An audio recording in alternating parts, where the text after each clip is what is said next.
박근혜 대통령과 오바마 대통령은 오늘 정상회담을 갖고 한미동맹 60주년 기념 공동선언을 채택했습니다. 이민개혁 법안을 수정한 심의가 본격적으로 시작되면서 수정의 범위에 대해 관심이 모아지고 있습니다. 과세 성역이었던 온라인 쇼핑에 판매세를 부과하는 법안이 연방 상원을 통과했습니다. 상습 음주운전에 대한 처벌이 더욱 강화됩니다. 2013 회계년도 들어 추방됐거나 추방이 확정된 뉴욕 일원 한인 이민자는 34명인 것으로 나타났습니다. 이상은 이 시각 주요 뉴스입니다. 여러분 안녕하십니까? KBN 뉴스입니다. 박근혜 대통령은 오늘 워싱턴 백악관에서 오바마 미국 대통령과 정상회담을 갖고 강력한 대북 메시지와 장기적인 동맹 강화 방안 등을 담은 한미동맹 60주년 기념 공동선언을 채택했습니다. 보도에 금홍기 기자입니다. 박근혜 대통령과 버락 오바마 대통령이 한미동맹을 다시 한번 확인했습니다.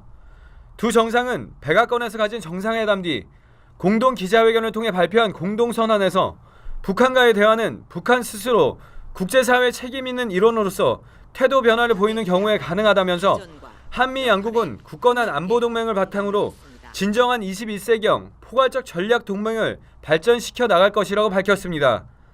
오바마 대통령은 박 대통령의 대북 정책인 한반도 신뢰 프로세스를 전폭 지지한다며 북한 도발에는 단호히 대응하되 대화의 문은 열어두겠다고 말했습니다.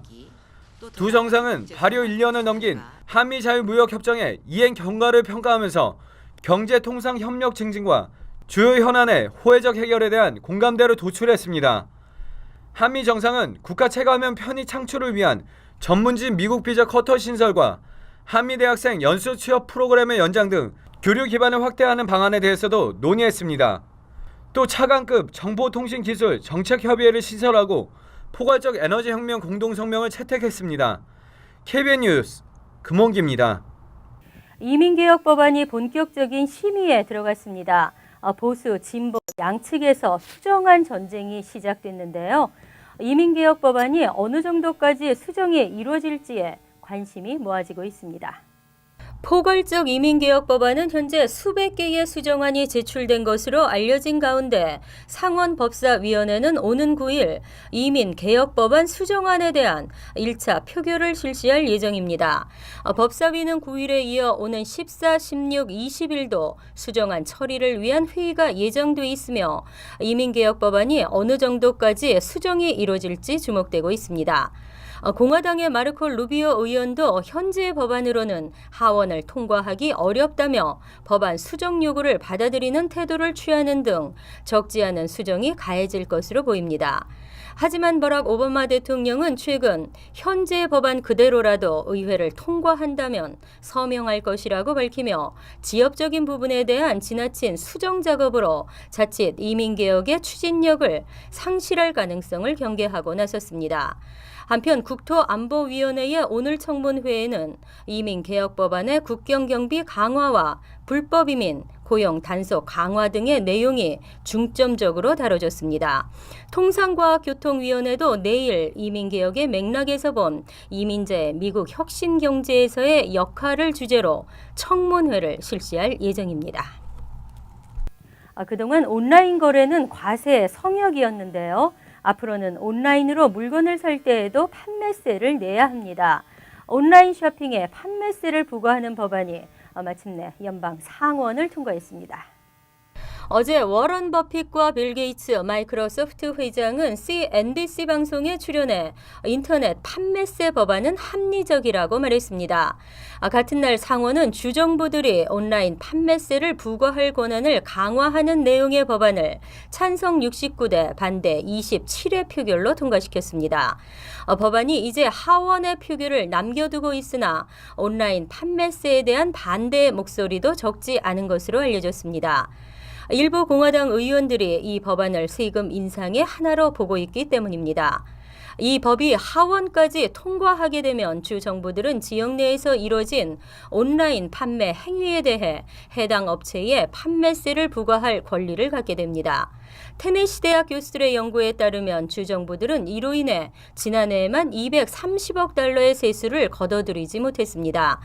때문에 온라인 판매세 법안은 주 재정에 도움이 될 것으로 기대되고 있습니다. 상습 음주운전에 대한 처벌이 더욱 강화됩니다. 빈스법이라 명명된 이 법안은 상습 음주운전자들이 유죄 판결 후에도 구금되지 않고 석방된 채 재판을 받으며 또 다른 사고를 내는 경우를 차단하기 위해 마련됐습니다. 뉴욕주에서 여러 차례 음주운전 혐의로 유죄가 인정될 경우 처벌을 강화하도록 하는 법안이 어제 주 상원을 통과했습니다. 이 법안은 지난 2011년 82세 노인 빈센트 루보가 상습 음주운전자가 몰던 차에 치여 사망하면서 추진된 것으로 당시 사고 운전자는 음주운전 혐의로 적발돼 유죄 판결을 받았음에도 구금되지 않고 석방된 상황에서 다시 음주운전 사고를 낸 것입니다. 숨진 노인의 이름을 따 빈스법이라 이름 붙여진 이 법안은 현행 처벌 규정을 강화해 상습 음주 운전자들의 음주운전 사고를 차단하기 위해 마련됐습니다. 빈스 법안이 시행될 경우 현재 D급 중범인 상습 음주 운전자에 대한 혐의가 C급으로 강화되고 반복 적발이 적용되는 시간 제한도 현행 10년에서 25년으로 늘어나게 됩니다. 법안을 발의한 존 데프란시스코 주 상원 의원은 법 규정 강화를 주장하며 빈센트 루소를 숨지게 한 범인의 당시 혈중 알코올 농도는 법적 기준치의 4배를 넘었음에도 구금되지 않고 자유롭게 운전을 하고 있었다고 지적했습니다. 일본군 위안부 피해자를 소재로 한 그림으로 유명한 화가 스티븐 까발로시의 미술전이 열립니다. 위안부 등 인권을 소재로 한 그림들을 선보이는 이번 전시회는 18일부터 뉴저지 파인 플라자에서 열립니다. 주성은 기자가 보도합니다. 일본군에 끌려가 무참히 짓밟히고 갈기갈기 찢겨 한 줌의 재가 된 소녀. 5.18 광주에서 민주화를 외치다 군합발에 희생된 한국인 소녀. 중동 폭탄 테러에서 잔인하게 희생된 이슬람 소녀 등 모두 어린 나이에 인권을 유린당하고 꽃을 채 펴보지도 못하고 생을 마감한 어린 소녀들입니다. 오는 18일부터 2주 동안 뉴저지 팰리세이즈 팍 파인 플라자에서 열리는 미술 전시의 주도는 인권을 주제로 전쟁이나 사회적 음지에서 약자로 억압받고 유린당한 여성들의 이야기 26점을 담았습니다. 위안부 피해자 그림으로 잘 알려진 화가 스티븐 카발로시는 인류의 기본적 가치인 인권 문제를 지역사회와 공감하고 싶다고 말합니다. And it's a series of 26 paintings telling lives that have all been touched in one way or another. Human trafficking, comfort women, abuse, failed marriages. I guess if I had to say one thing about this show is it's a string of people I've met during my 56 years of life. And hopefully it'll touch the lives of others. 지난 20여 년 동안 위안부 피해자 그림을 통한 여성 인권 문제를 미 주류 사회에 알리는 노력을 하고 있는 스티븐 카발로시는 오는 9월 티넥 퍼핀 파운데이션 홀에서 그리고 내년 초에는 존 제이 컬리지에서 위안부 피해 여성 미술전을 준비하고 있습니다. KBN 뉴스 주성은입니다.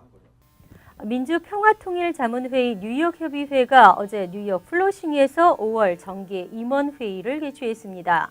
임원회의에서는 지난달 한국 방문 성과와 통일 강연의 개최 등 안건에 대해 논의하는 시간을 가졌습니다. 금홍기 기자입니다.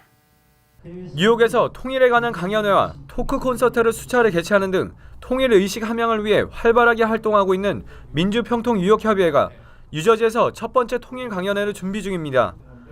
뉴저지 포트리에 위치한 더블트리 호텔에서 오는 24일 남성욱 민주평통 사무처장을 초청해 통일 강연회를 개최합니다. 민주평통 뉴욕협의회는 한인 단체장과 한글학교 교사, 한인 학부모 등 300여 명을 초청할 계획입니다. 특히 민주평통 뉴욕협의회는 뉴욕과 뉴저지 한인 교사들을 중점적으로 초청해 한인 2세 학생들에게 통일에 대한 올바른 교육을 할 수 있게 하는 것이 목적이라고 밝혔습니다. 교사들을 상대로 통일 강연을 해서 통일 교육을 시켜놓으면 무의식 중에라도 그 애를 가르치다가 뭐 그런 문제가 났을 때면은 그 파급 효과가 학생들한테 하는 것보다 훨씬 크더라고요. 한편 민주평통뉴욕협의회는 지난달 강남협의회와 순천만 국제정원 박람회 방문 등의 사업 보고와 16기 위원 선정 진행 상황에 대해 발표했습니다. 대통령 방문 등으로 당초 예상보다 늦어지고 있는 16기 민주평통뉴욕협의회 위원 선정은 오는 6월 25일에 최종 확정될 것으로 보입니다. KBN 뉴스 금홍기입니다. 2013 회계년도 들어 추방됐거나 추방이 확정된 뉴욕 일원 한인 이민자는 34명인 것으로 나타났습니다. 이들 대다수가 불법 체류 등 단순 이민법 위반인 것으로 조사됐습니다. 지난해 10월부터 올 4월까지 7개월간 뉴욕, 뉴저지, 커네티컷, 펜실베니아에서 추방 소송이 종결된 한인 이민자는 모두 122명으로 이 중 추방 확정 판결을 받은 한인은 34명으로 집계됐습니다. 나머지 약 72%에 해당하는 88명은 추방을 모면했습니다. 주별로 보면 뉴욕이 18명이었고 뉴저지 10명, 펜실베니아 5명과 커네티컷이 1명이었습니다.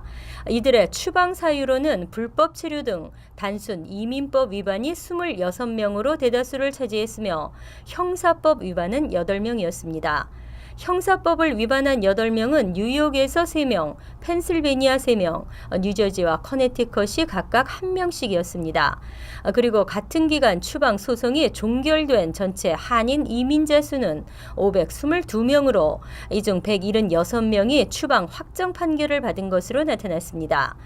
추방 판결수로 보면 멕시코 출신 이민자가 가장 많아 3만 2천여 명에 달했고 과테말라 6,200여 명, 엘살바도르 4,700여 명이었습니다. 한편 전미 이민법원에 계류 중인 추방 소송 한인은 지난달까지 1,108명으로 이 중 85%에 해당하는 946명이 단순 이민법 위반 혐의였습니다. 어제 오전 맨해튼 145 스트리트 부근 전철 4개 노선의 운행이 일시 중단되는 소동이 있었는데요. 범인 연행 과정에서 범인이 도주해 일대를 수색해야 했기 때문입니다. 또한 그랜드 센트럴역에서는 수상한 가방이 발견돼 또 한바탕의 소동이 있었습니다.